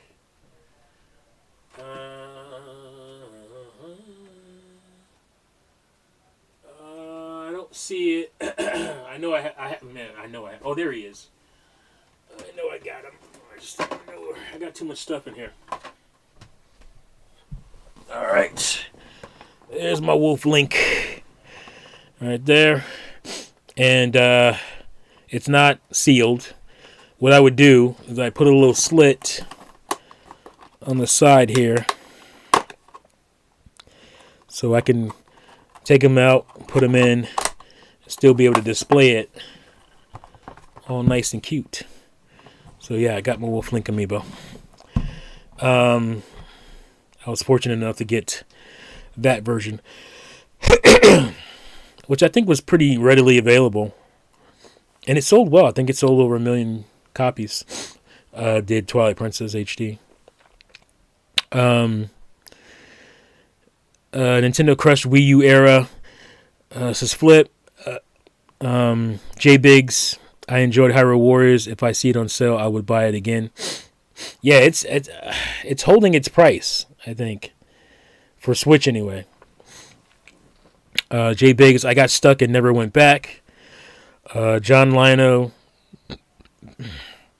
Batman Arkham City Armored Edition was great. Did I show that yet? I did. I thought I did. Oh, I didn't bring it over. Yeah. I love Armored Edition. Also, great utilization of the gamepad. So I must not have pulled it down. But yeah, it was another great one. I like Switch. I never played the Wii U. Just handheld. I used to play it on TV. Says J Biggs.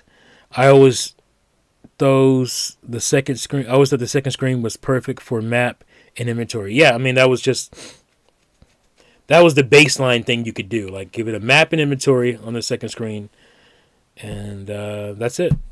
But yeah, a big part of the Wii U was obviously the Amiibo, because obviously the system wasn't selling well. Nintendo needed a new revenue stream. But I mean, it was always designed with it was always designed with the idea of Amiibos coming because the NFC.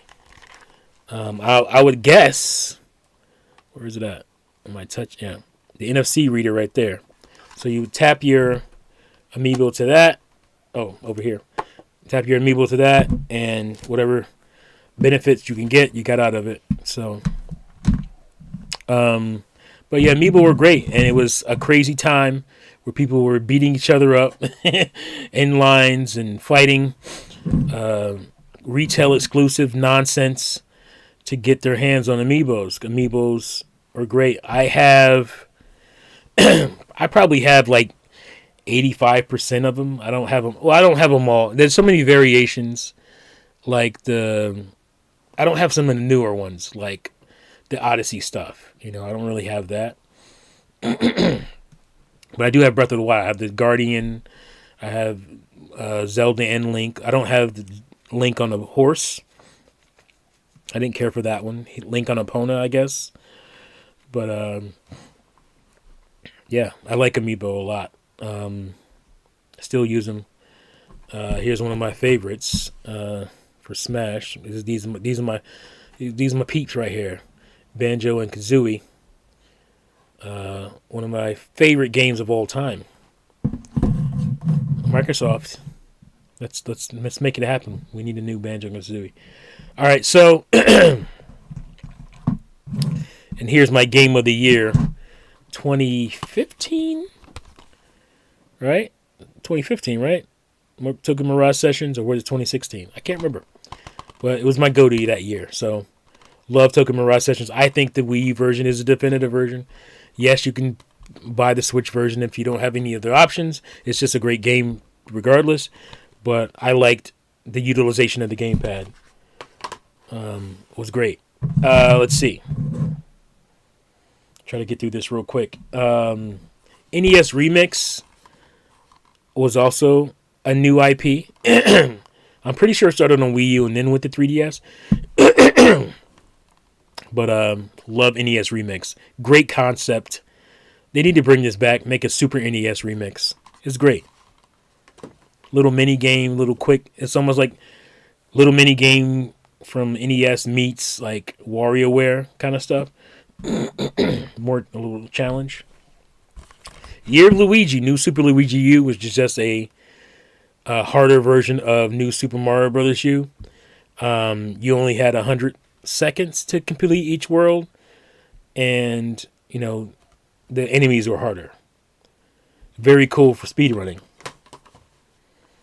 Like I said earlier, there's Pokken Tournament. Beautiful fighter, great fighter. It's Pokemon meets Tekken, with just Tekken characters and controls and fights beautifully. But this version is gimped because it doesn't have all the characters. That you have to get the Switch version. Like I said, this is the era of like HDifying PS2, GameCube games. So we got Legend of K. Not great, but okay, fun.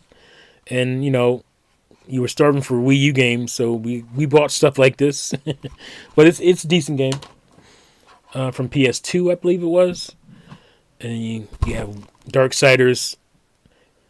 This is Darksiders 1, basically. This is War Mastered Edition. I don't know if you can really call it remastered on Wii U because it's only at 30 frames when the other versions are 60. So, but, it's a Darksiders game. They're great. I didn't like the first one as much as I liked 2. 2 was my favorite. But this is still really good. And I guess that's it for the games I want to show. Yeah, so the Wii U was great. Obviously, it lacked support from third parties. So there were mega droughts. But during that time, I was playing my 3DS. My 3DS was subsidizing the droughts for me. And a lot of Nintendo fans would argue that. But obviously, you wanted those games. There was envy from 3DS. We wanted those games on Wii U. A lot of those games. And 3DS was just doing so much better, they couldn't justify putting those games on Wii U. So I'm gonna have to get out of here. I'm running over. Let's see. I forgot about NES Remix. I enjoyed that, says Jay Biggs. Some of the graphics of the Remix NES games look so cool. Because it had like it was cool because it had like it was almost like a Photoshop deal where they had like what do they call it in Photoshop? Drop shadow. They had drop shadows and stuff, which was pretty cool. So it made them look way cleaner and kind of different.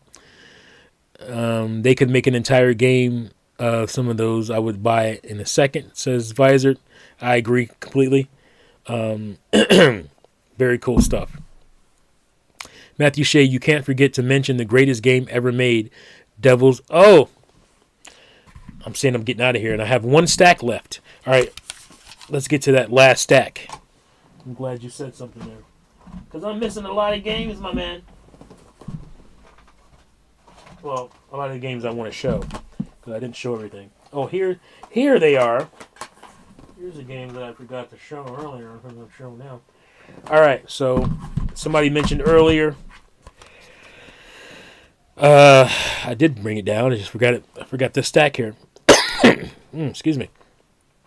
Batman Arkham City Armored Edition. This was like an enhanced version of Batman Arkham City, which came out about a year after Batman Arkham City. And it had cool game. Love the gamepad features on this. Made me feel like Batman. I should have put this with the gamepad games. It had frame rate issues. I don't remember them. I really don't. I'm sure that's true. Digital Foundry probably made a video about it. So, but I just don't remember them. I was having so much fun, feeling like I was Batman, because I could use my gamepad and just equip what I wanted to equip. It was just way more intuitive, and I love this for that. And I dislike this because it didn't have that. That's one of the reasons. And Kevin Conroy is not Batman in this, which I understood because he's supposed to be like a younger Batman in this, but not really. It should have just been Kevin Conroy. Rest in peace to the great Kevin Conroy. They took all the features out of this version. No gamepad features. No touchscreen stuff. It was very sad, but I love the Batman games on Wii U. Very underrated game. It has one huge design flaw, I think, and that is every time you use your cards, you have to paint them. It's so tedious. But beautiful graphics, beautiful game, funny as hell. This is one, Sticker Star was, contention for a lot of people. They didn't like it. It was bland. This brought back the humor of the earlier Paper Mario games. That brought back the personality, and very underrated. You have to get through the gameplay slog in battles, but I think it's worth it. Great game. I wouldn't mind playing this on Switch and them getting rid of that stuff I was talking about. You having to use the gamepad to paint is ridiculous. Disappointments. It's a fine game. It's just, really? We're gonna retread. We're gonna retread Star Fox 64 again. Like, Star Fox to me was the space opera. It was Star Wars for furries. It had and it got away from that. And Miyamoto doesn't like story. He doesn't care for story in his games. I get it, but clearly a lot of people like story in their games. But I just thought Star Fox was about that. That's what it was about, that life. I think it should have emphasized more of the Star Wars saga stuff. And not worried so much about, continuing the same gameplay, because it needed to evolve. And I hope it comes back and it remembers that because the stuff, the weird storyline stuff that you got in Assault and what was the DS one? Command, like with Crystal and all. Like that was great stuff. That's what Star Fox fans really like, and I don't think Nintendo understood that. So controversial. We'll just say that. Pac-Man and the Ghostly Adventures, based on the animated show, which I liked. This is a cool game, cool 3D platformer. I also have two, but I don't think I think I bought it used as well. Not as well. I think I bought it used, so it doesn't have the case. So I'm trying to find a case for that, or I'm just gonna rebuy it so I can have a case for that. But yeah, cool. Now we're getting down into it. I don't know why I pulled this out. The Book of Unwritten Tales. It's just an obscure, pretty obscure game. It's probably expensive. I don't know on Wii U, but it's been re-released so many times. I don't think it would be expensive. It's a point-and-click adventure, basically. It's all right. And now we get to Devil's Third. Devil's Third, the controversial Devil's Third.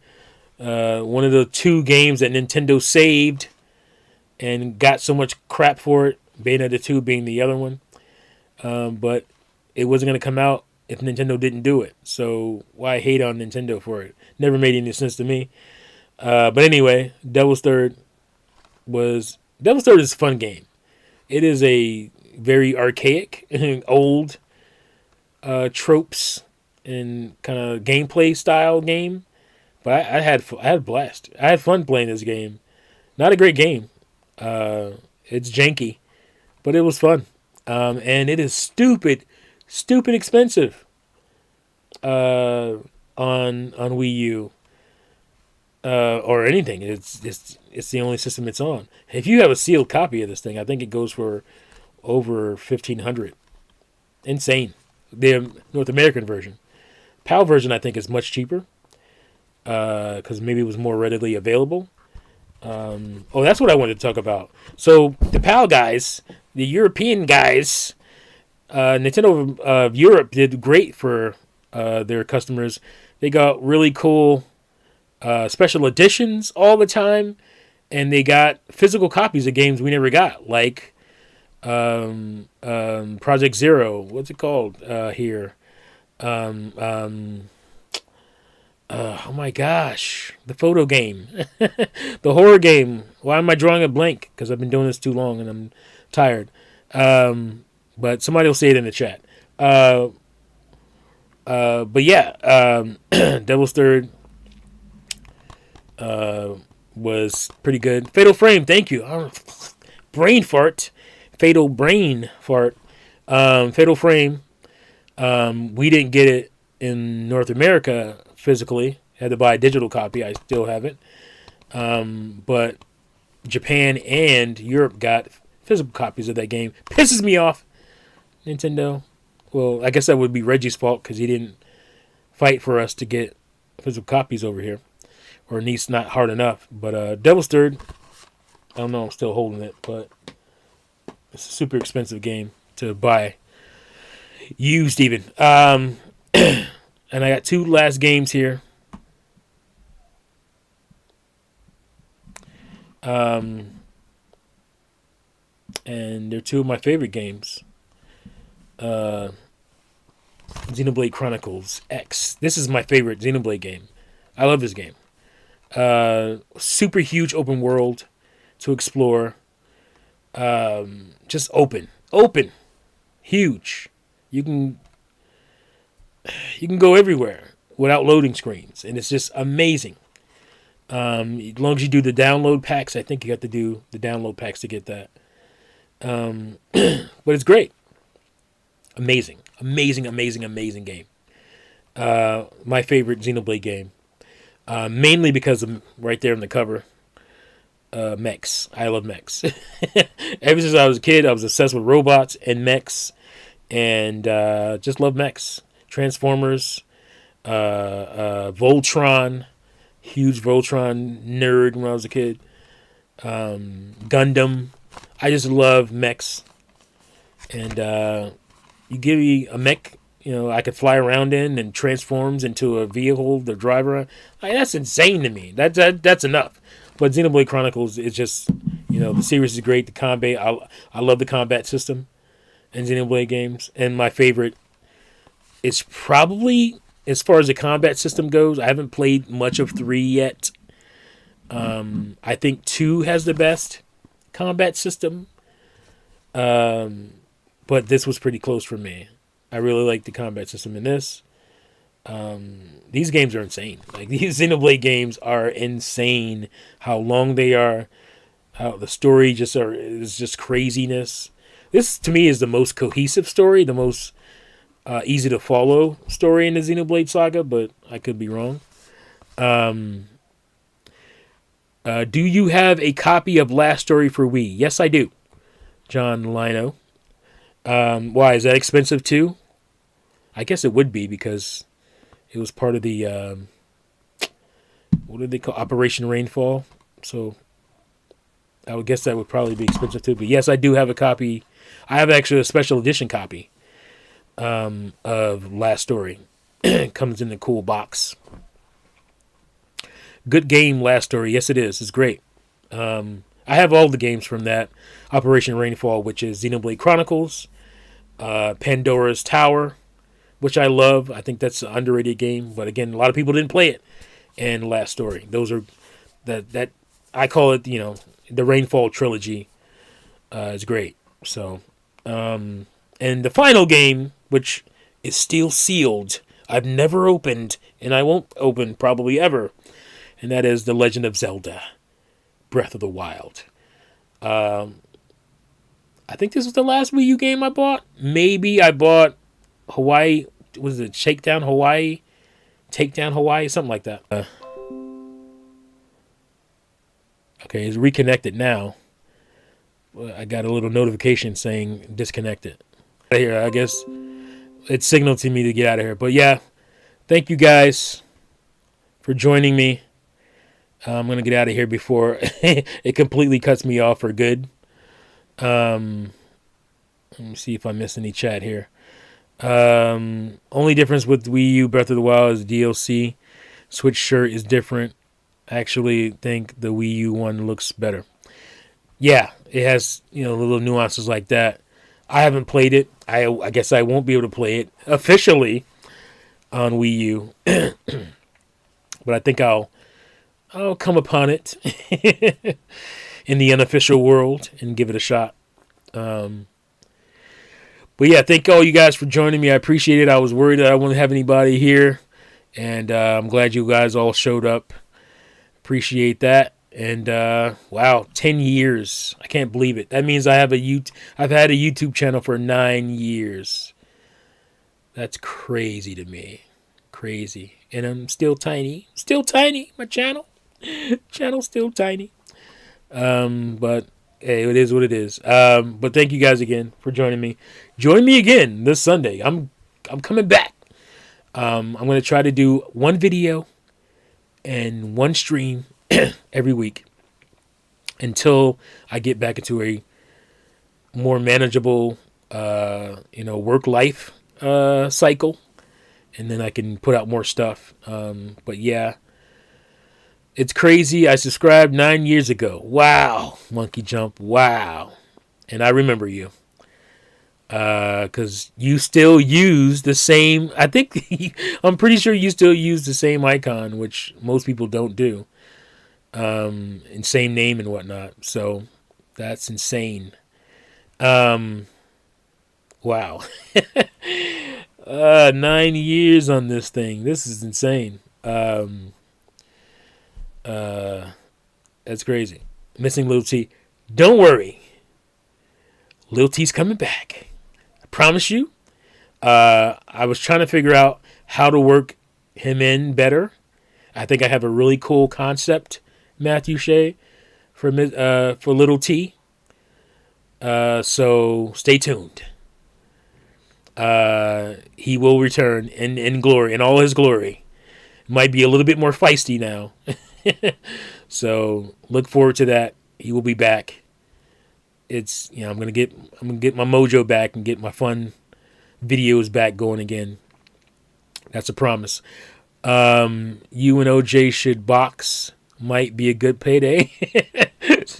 I don't want to box OJ.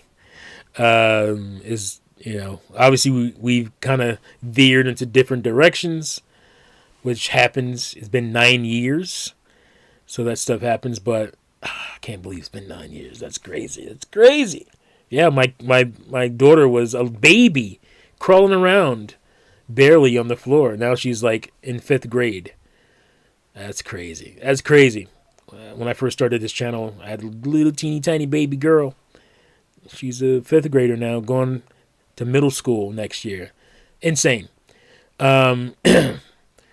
Appreciate the content, bro. Thank you, C4 Platinum. The content will get better and get more frequent. So stay tuned. Like I said, I'll try to get a video out because I want to do a Switch video. I'll try to get a video out before that. Maybe it'll be up on Friday.